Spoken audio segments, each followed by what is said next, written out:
All right, excellent afternoon to all those who are watching me across the states in Nigeria. It's another Real Talk with Kike today, and of course, you know how it is. Nigeria has entered another election season, and the posters will soon appear. Before you know it, you start seeing rally and all of that. And I'm asking myself, how do we move forward from situations like this when promises will be made and manifestos will be unveiled, yet the promises that has been shared will never be met? Every political party will ask Nigerians for one thing, their vote, but after election it will be one-sided information, one-sided reality. And while politicians then seek, to the people's mandates, the people must also, examine those seeking power, because democracy does not only test candidates, it also tests citizens. And with all that we have been seeing thus far in the corridor of power, I'm asking myself, how do we move forward in terms of the quality of leadership that we will be seeing when the old situation is in our faces? And how do we actually look for standards and seek for standard with all the political leaders that are coming out to want to seek for our votes? And these are all the conversations I will be having today when it comes to the campaign season, that is already right in front of us, when INEC actually have published, the dates and, of course, the people that are interested in this. And should it be just another, mandate, or should there be a stronger vision that we should be seeking from those people who are coming to the corridor of power? All of that is something that I will be unveiling when it comes to the greatest capacity that we should be looking for. Is this an idea? Is the idea that we should be looking for from these people? Because many times I feel that ideas are not yet, promoted or shared. It's just about the personalities behind it. That's my take right now. But I think it's important for us to hear what On This Day initial segment has for us. When I return, I give my 2 cents on it. Please stay with me. I'll be right back.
All right, many thanks for staying with me. For those who do not know my name, I apologize. I realized that I actually did not introduce myself properly. If you are just tuning in for the first time on this platform, Real Talk with Kike, my name remains Atanda-Owo. I'm the convener and, of course, executive producer. I wear many hats on this platform. And, what's my takeaway from On This Day in History segment? Because I just feel that, Nigeria lost one of its greatest public health heroes. That's Dr.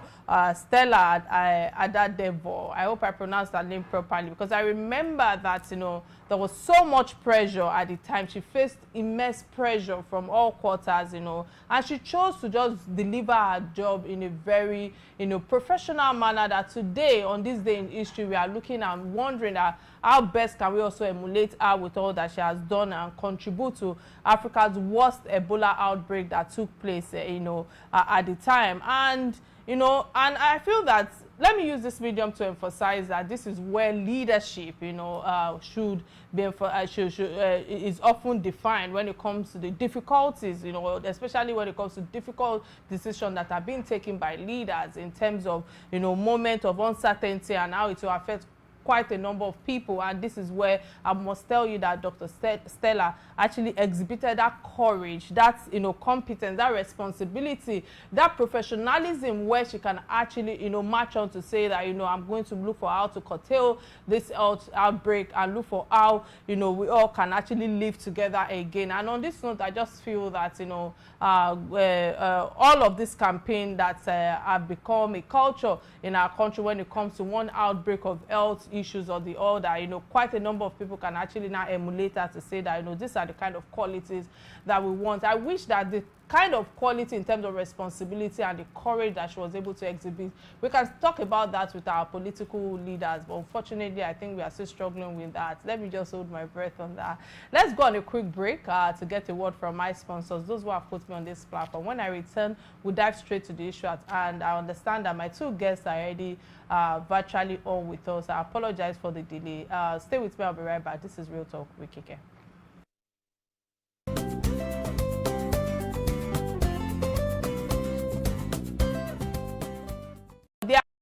These are the issues that I believe that should affect every Nigerian right now in terms of household. So today I feel that what best topic should we discuss rather than bring this conversation to fall to have with those people who are planning to contest, and it's about the standard of Nigeria that should demand from everyone asking to lead this country with all the challenges that is facing us across all sectors right now. And to discuss this conversation with me are two prominent guests.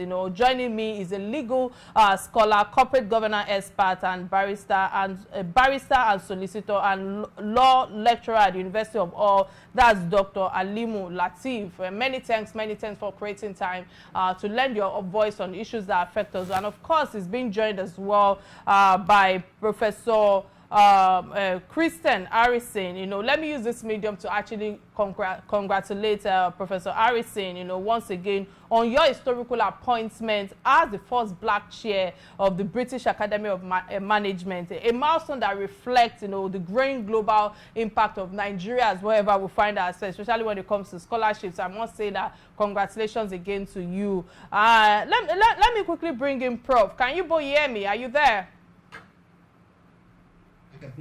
Yeah, good afternoon. Can you hear me? Yes, we can hear you. Thank God that you're audible enough, because we are facing a bit of some challenges at our end in Nigeria here. But let's dive straight to the issue. Even though I cannot see both of you, but I can hear you. If you can hear me, that's fine. Professor Harrison, let me start with you.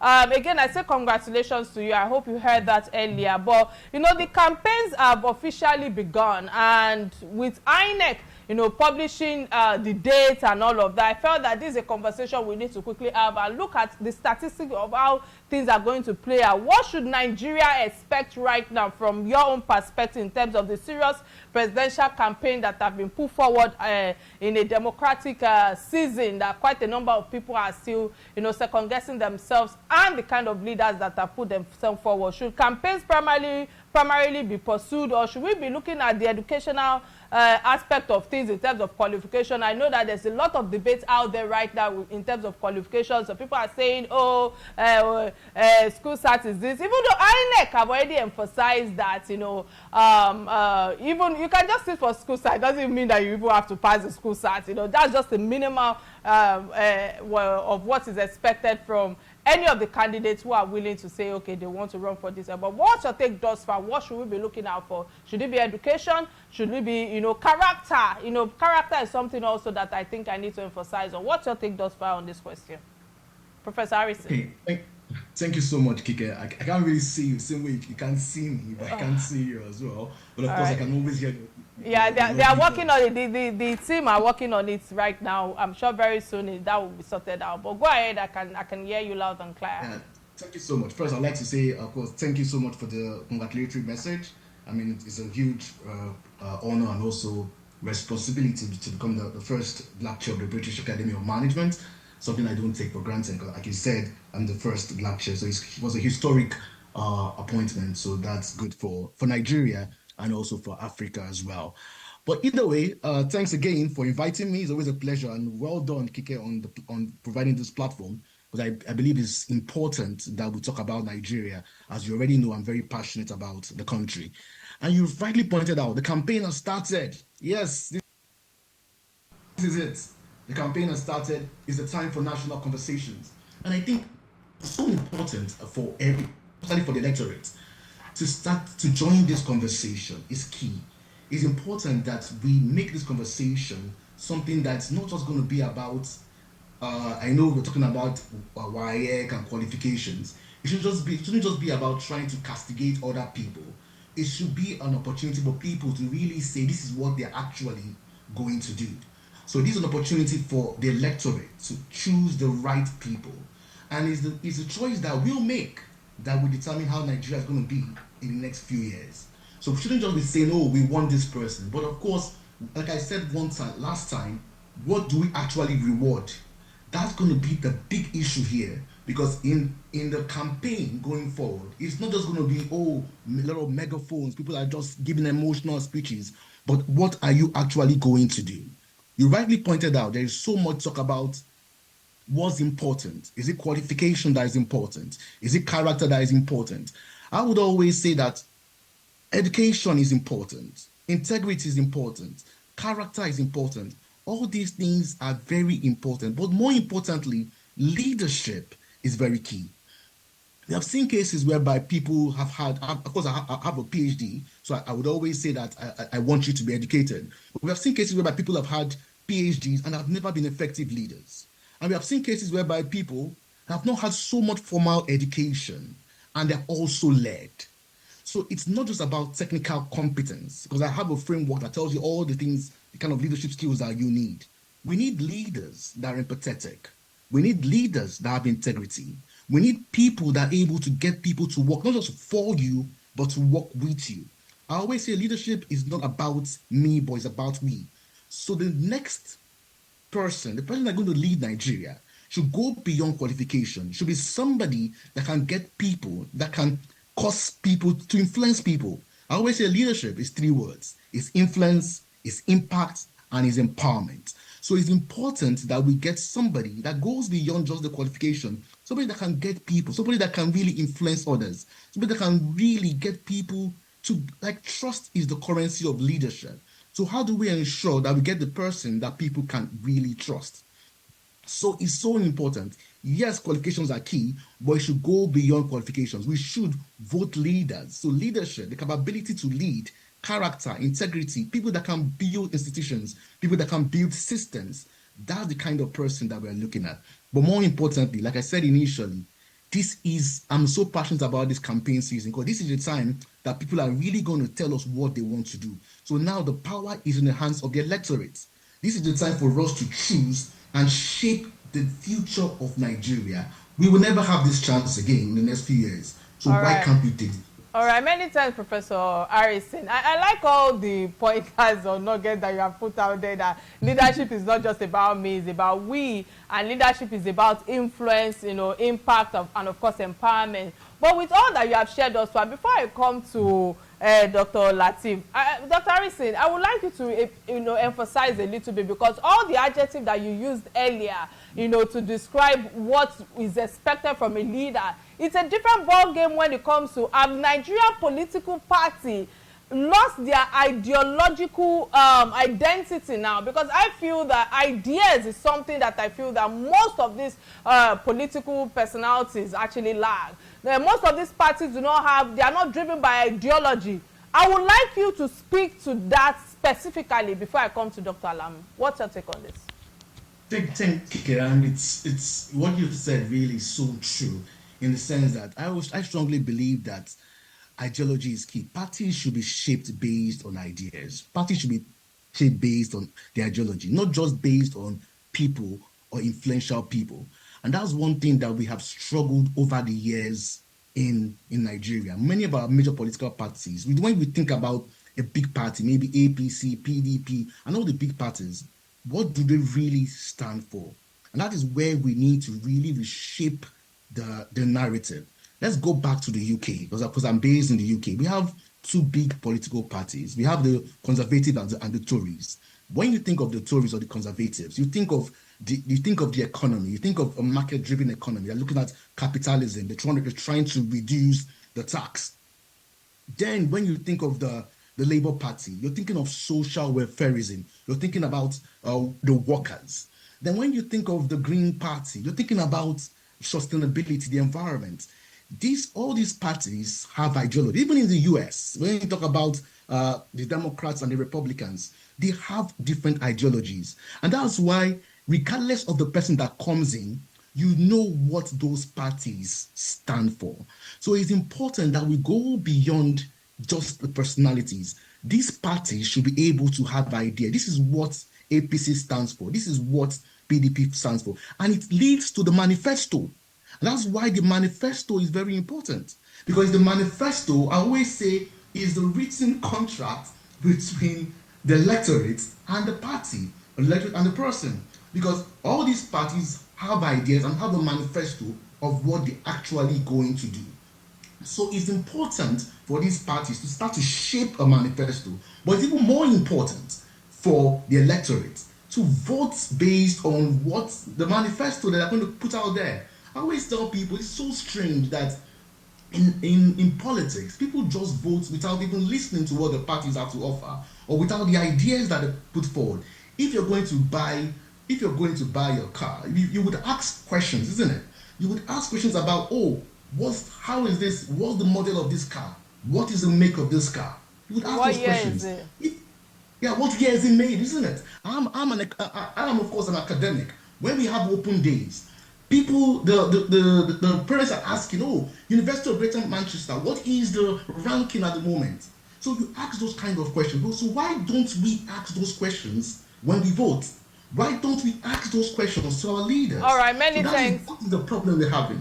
Many times, Professor Harrison, with all you have said. I guess the reason why they don't ask those questions because everybody's thinking of what's in my pocket, what's the need for me. I think they are being driven by their stomach, if I'm going to be real on this platform this lunchtime. But many thanks for all that you have shared also. Let me come to Dr. Alamu. Dr. Alamu, thank you so much for creating time to be here again to lend your voice on issues that affect us all. Listening to Dr. Harrison with all that he has shared, every opposition party will criticize the government. They will come around, throw each other under the bus. We have seen even how the past president and VP in recent time, that's former president of Obasanjo and his vice, in recent time they've been in the news because of all sorts of insults that have been thrown at each other. What's your take thus far with every ruling party to defend its own mission? But when you look at it from their character traits, when we expect better from them, it seems as if it is lacking. How do we move forward? Should Nigerians immediately ask what exactly would they do differently outside of all that they have exhibited before? Because if you pause for a moment and think about the kind of personalities, for lack of a better word right now, running for these campaigns again are people who have ruled us one way or the other and have brought us to the mess that we found ourselves today. So Nigerians are asking, should it be a culture of, do we lack leadership in the younger generation, or is it that they are not allowing the younger generation right now to actually even try themselves to see what they can contribute in terms of impact and empowerment to the country at large? Or from a governance and constitutional perspective, what's your own standpoint with the issue at hand when it comes to political parties being held at a higher standard of policy in terms of accountability and of course implementation? Because it's another thing for us to form a policy. Part of the challenges we are facing right now in Nigeria is implementation. What's your take thus far on this? All right. Good afternoon once again, Kike, and to your viewers as well. And let me start by joining you to felicitate with Professor Harrison. I congratulate you, sir. And secondly, let me also say that my name, Kike, actually, for the record, really, Alamu is not my surname. I mean, not my last name. That's my middle name. So, Dr. Latif, or just call me Miss Val. That would be perfect. So okay, Dr. Latif, many thanks. Yes, then Latif is it. So, now, coming back to your specific question, and what I'm going to say is this. Yes, the campaign season has come again. But you see, the challenge with Nigeria for me is that when a nation treats an election merely as an event, to distribute power So what you see at every 4 years or cycle of election is you see the same routine. Elections, become ritual, what people just perform like a performative democratic system. And this is the challenge I think we have had over the years in Nigeria. So when election comes, the politician will come, they will mount the podium. Like Professor Harrison said earlier, our political parties are not exactly defined by ideology. So they are like an amorphous of separate, they have different names, but in reality, all of them, the politician in each party, they are crisscross, and so you can only tell, who from who. But having said that, as my forethought, let me come to your specific question. You see, for the ruling party, I think when they come to seek a re-election like this, that is a referendum on what they have done so far. So people should be able then to elevate, I would say, the level of communication to interrogate what they have done so far. So they made promises 4 years ago. How much of those promises have they fulfilled? Where are the challenges? And what exactly are they doing to address or to make democracy actually work for the people? Now, for those on the opposition side, they will rely on promises, but then the electorate also have a duty to interrogate their promises and relate these promises to their past. Among them, there are people who have been in governance at the governorship level, at the Senate, and even at the presidency. The question is, what is their antecedent? What is their political trajectories? How much of contribution have they made to the system when they were there? So these are the issues I think we should encourage the electorate in Nigeria, to be confronted with or to ask. So when we say the season has come for campaign and politicians have come again, we should prepare our people to ask them the right questions. So when the campaign begins, we want to know what exactly have you done before? What are you going to do differently? From the ruling party, for example, people have talked about the issue of character, competence. But like Professor Harrison also said earlier, character, competence, these are fantastic requirements, but then they are not enough. So we need to understand exactly how do we translate democracy to good governance, because there is that, I would say, misunderstanding. People assume that once you have a democracy, then good governance is assured. No, there are two different things entirely. So good governance proceed from what a philosopher called deliberative democratic practice, and that's a German philosopher. I think his name is Abbas. And what he said basically was that how people get benefit from their democracy begins from the kind of communication they have during electionary process. They just listen to slogan, do politicians just give them manifestos and they go to bed with it? How much of interrogation do people, I would say, make of those promises or the claims, and even the character of people coming to power again? And this brings me to the issue of the youth as well. Some people say that the society, the leadership, they derive from the society. The youth in Nigeria today, largely speaking, they are generally disillusioned. People will say because of unemployment, poverty rate, which is quite high, and all of that. So what you see many youth pursue today is immediate gratifications. People are less interested in education. They are less interested in hard work, because what appear to be thriving most in Nigeria today is politics. So everybody wants to be in politics. They want to be in the House of Assembly, in the House of Rep, or they want to be an aide to a politician, special advisor, and all of those things are good. They are fantastic. But the question is, Dr. what Latif. value? What value? Okay, sorry. Yeah, finish your thoughts. I want you to finish. What value? All of those are important, but the question is that what values do people bring to the polity when they assume this position, from the presidency to the governor and all of that? But you see, to get the values for our democracy, again, it begins from the kind of conversation we have during electionary process. Do we ask the right questions? Do we select the right people? Do we elect the right people? Because otherwise, our democracy will just become a ritual of or celebratory ritual when we come after, 4-year cycle to elect people, and they go again, we elect new set of people, and then without adding value, to the people. Many thanks for all that you have shared thus far. And honestly, I agree with you with most of your points. But before I go on a quick break, Dr. Lateef, I'm still with you because there are a lot of things that you shared.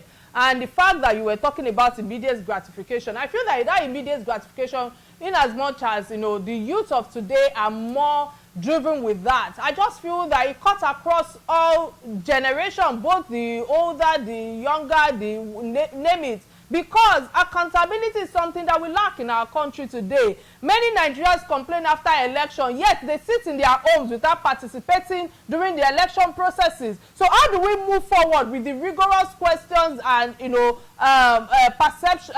perspective that you have put out there regarding candidates, before election? The fact that for you to benefit from each of these ideology that they are going to be putting out there, you must listen intentionally to what solution they are bringing to fore. So how do we move forward from Nigerian voters also contributing to the lowering standard of political leadership? However we want to look at it, every individual, every sector must take accountability. But what's your take thus far before we go on a quick break with the question I've just asked? Okay, thank you. I think the answer to that question, which is quite important, lies in the philosophy of John Locke and Thomas Hobbes.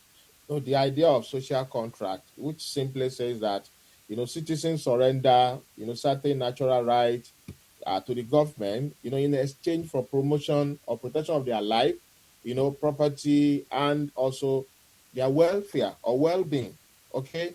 The question then is that we need to enlighten the youth to let them understand that the challenges they have today, the poverty that is ravaging, the unemployment, the disillusionment I talked about earlier, which has occasioned what we often call the Japa syndrome. People want to flee Nigeria without understanding what is on the other side of the world for them. They don't understand, for example, that the grass is not exactly greener, in the illusion that they've sold to them. So we need to paint the challenges and match it to the leaders. Let them understand that, look, if you want quality life, or you want improvement in your life, you want job, you want good economy and all of those, it begins from you being intentional in the process or about the process. One, by not, electing people who do not have the capacity or even the character to deliver the kind of leadership that will change their life. And also by letting them understand that they are stakeholders. They are stakeholders. When you collect something from a politician just to vote for them, or you turn yourself to a sycophant promoting a politician, you are also in a way undermining yourself and undermining your future. So when we allow them to and this is why this part of the world is quite different. People are generally enlightened. They are aware of their rights. So when people are generally enlightened, and I say this, with caution, I do not necessarily mean literal education. People can be very educated and then without being enlightened. So we need to let people understand their rights, to let them understand the connection between the kind of life they live and the politics they play or people they put in power. That if they elect bad people or they promote bad politics will breed bad policy, and bad policy will continue to affect their life negatively. So this is where I think the youth, they also need to understand that as stakeholders, they can make the difference that we are all looking for. All and right. They have the numbers. The determination is what is lacking, and the political will. All right. Many thanks, Dr. Lateef, for all that you have shared thus far. We'll go on a quick break now to get a word from my sponsors. When I return, the conversation will continue. Please stay with me. I'll be right back. This is Real Talk with Kike.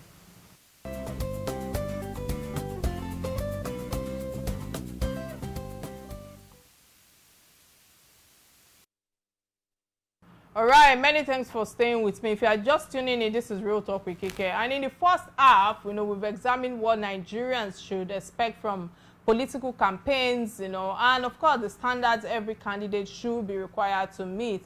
And in the second half of this segment, I will focus on the issues that should define the 2027 elections and the responsibilities citizens have in shaping the outcome of the election. But let me use this medium to open the phone lines for those who are watching us across the states. That the number on your screen right now is the number that you can call to lend your voice on the issues that affect us all. And of course, I'm streaming live on Facebook, both on Real Talk Wikike platform and on Silverbell platform. But let me thank you, Professor Christian Harrison, and of course, Dr.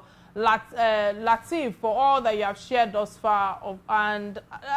Professor Harrison, let me come to you.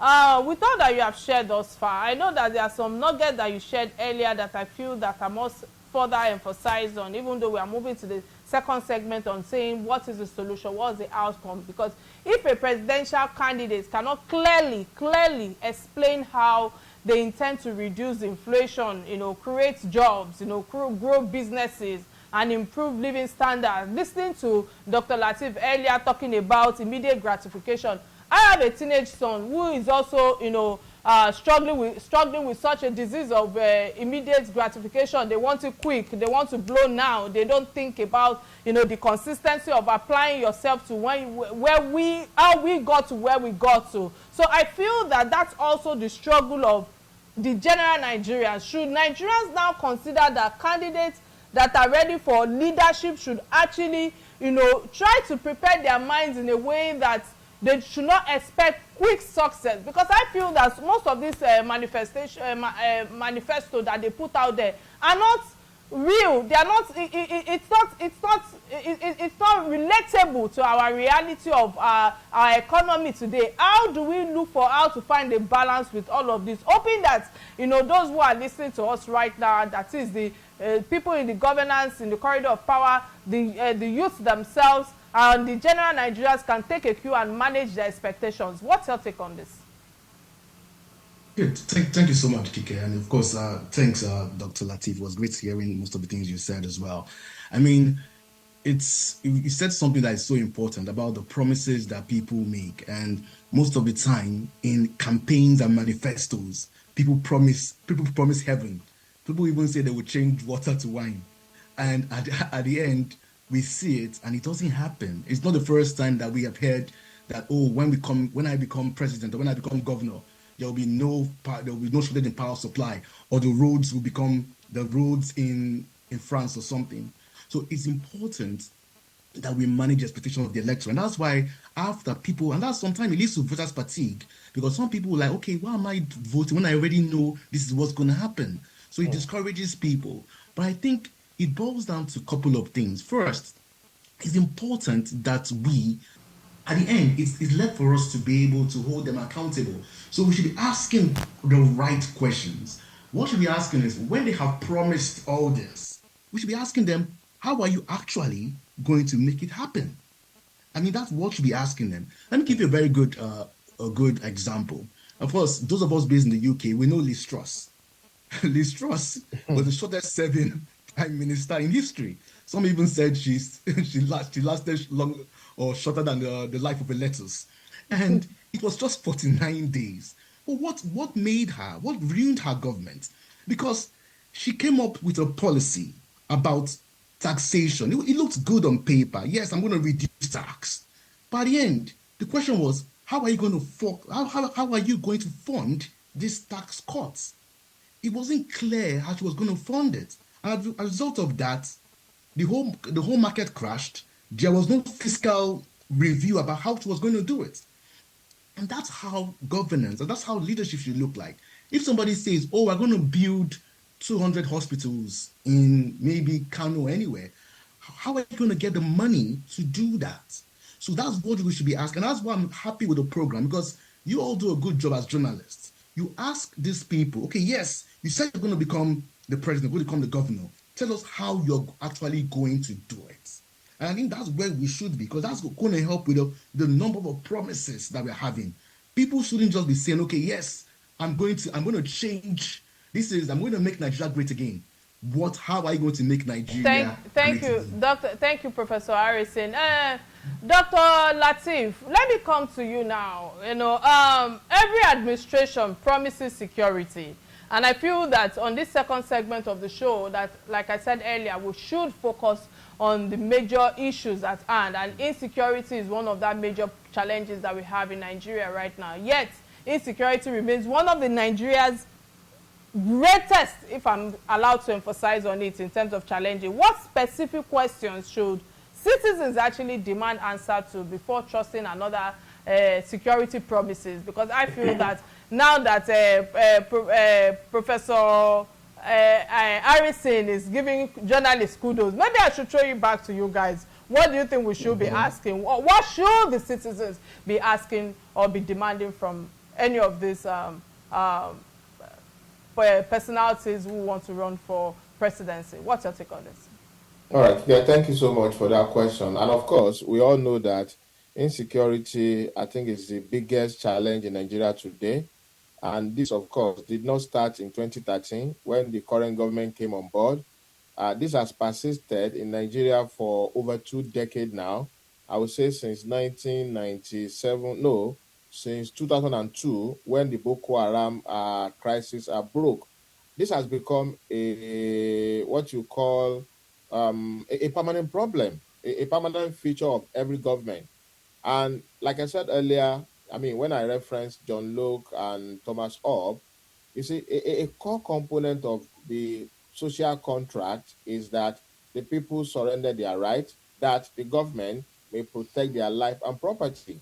And if you check the Constitution of Nigeria as well, Chapter 4, you know, the core responsibility of any government is security of life and property.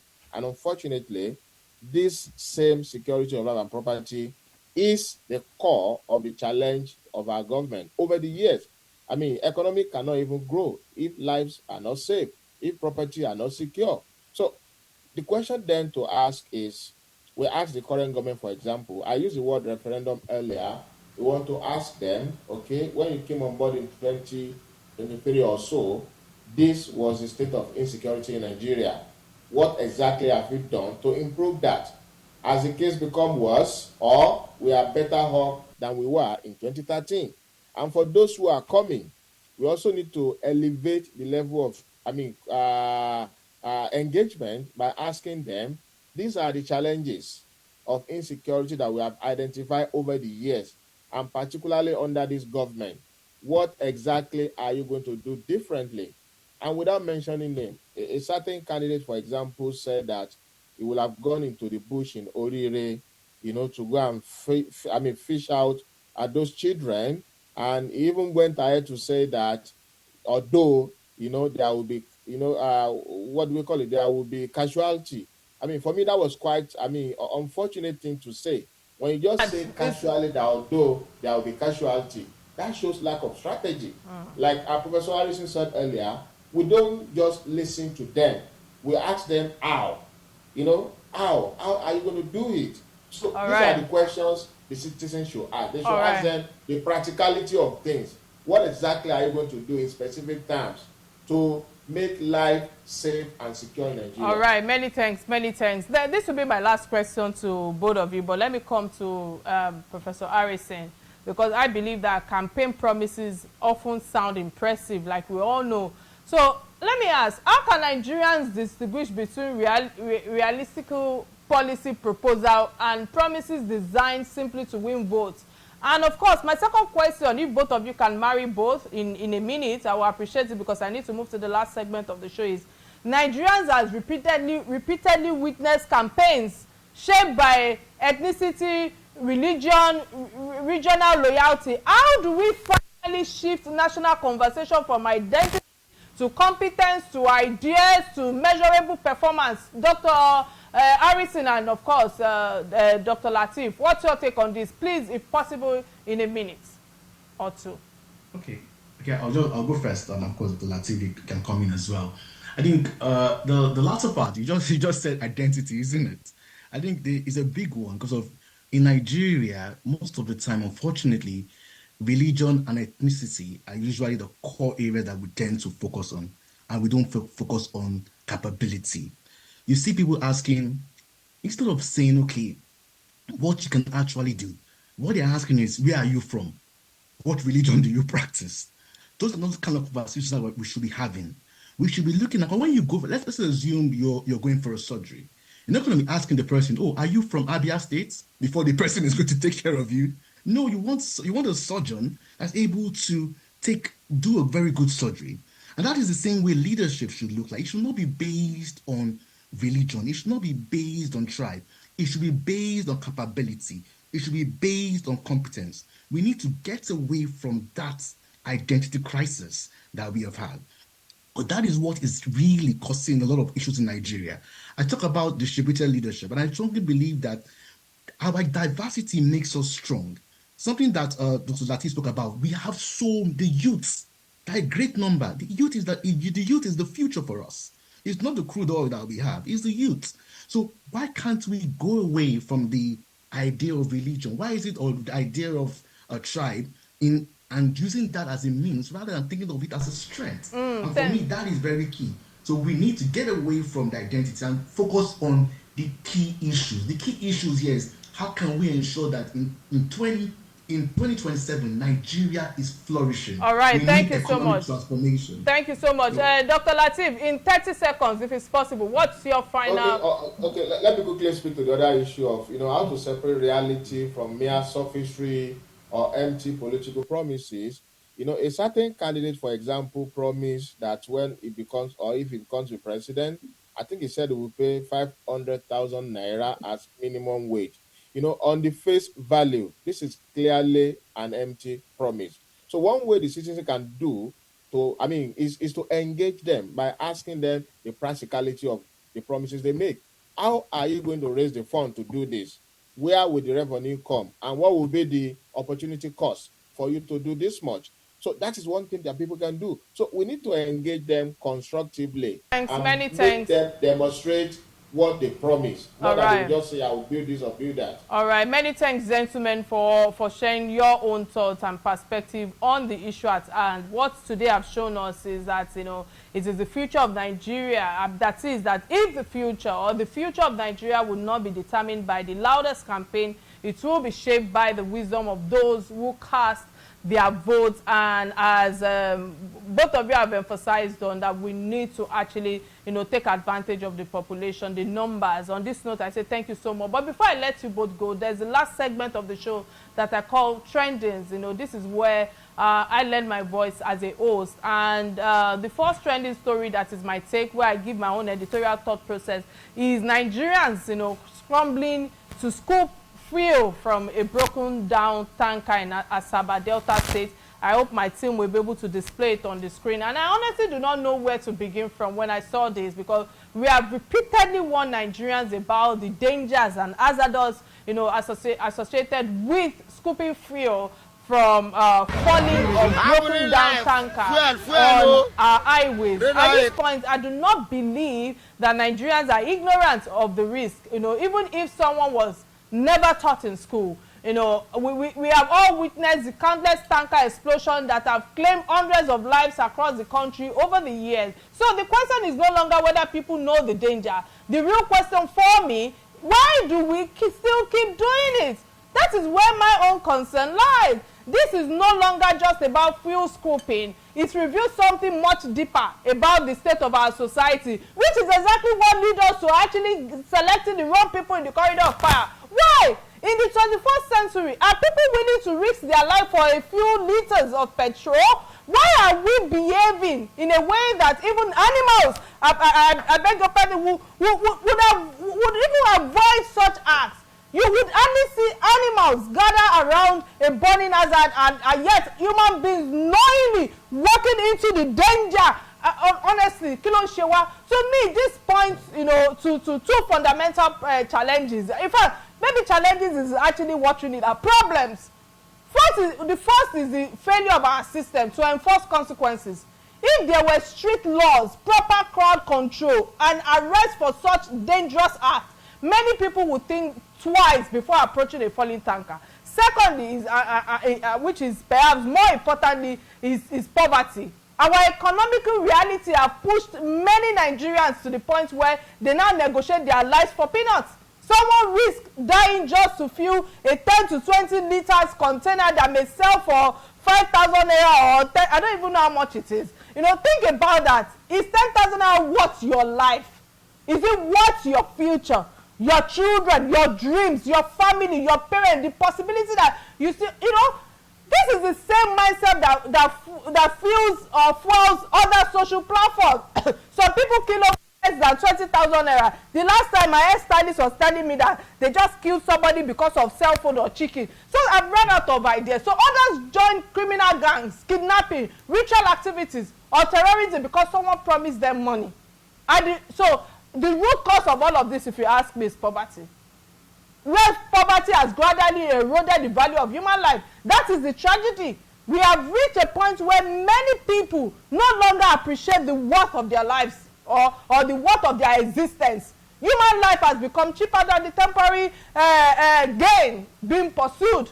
A healthy chicken today may cost maybe 30,000 or 40 or 50,000 naira. Sometimes they say, I don't know how much they sell all these things in the market, but that's my own cost in my head.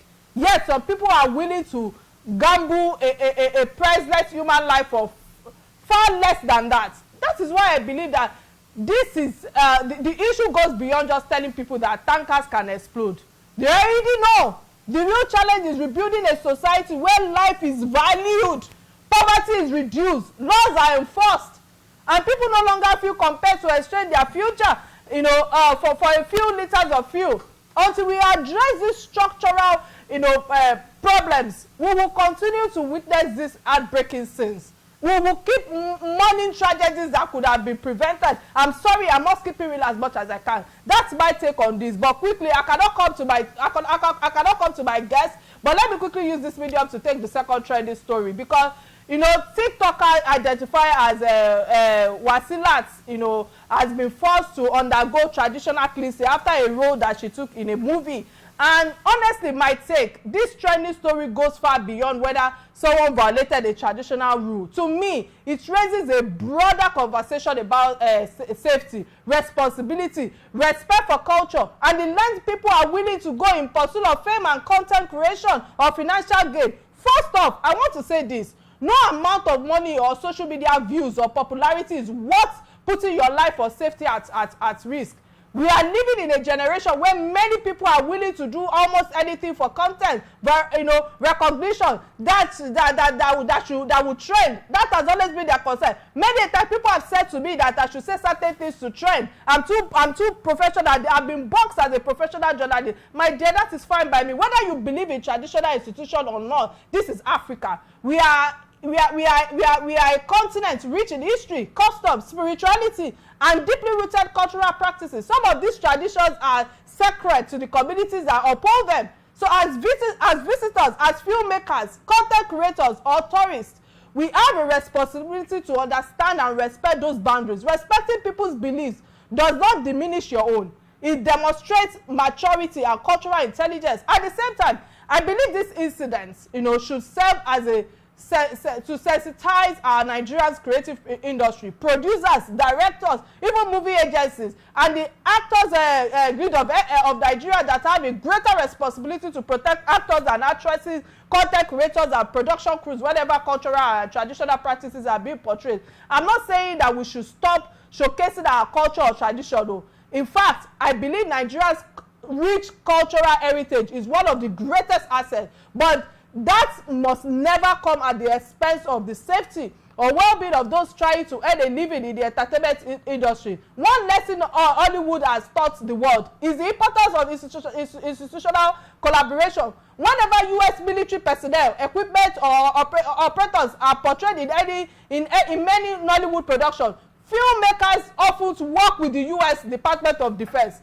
military advisors, supervise production, ensure that operational accuracy, safety, and the protection of national interests are being put in place. Beyond technical guidance, that collaboration also shapes how the military is portrayed to both domestic and international audiences. So I just feel Nigeria can draw a lesson from that model. Whenever film involves sacred cultural festival or traditional institution or shrines or royal customs or sensitive indigenous practices, there should be structured engagement with the custodian of those traditions, traditional rulers, community leaders, and cultural custodians should work alongside filmmakers to establish a clear safety protocols, define acceptable boundaries, and accept avoidable conflict or prevention. So this prevention everyone is talking about, I just feel for the actor is necessary, and it preserves the dignity of our cultural heritage. On this note, before they start running commentary on me, I just feel this is where I drop the content of my show. Just believe that the spiritual claims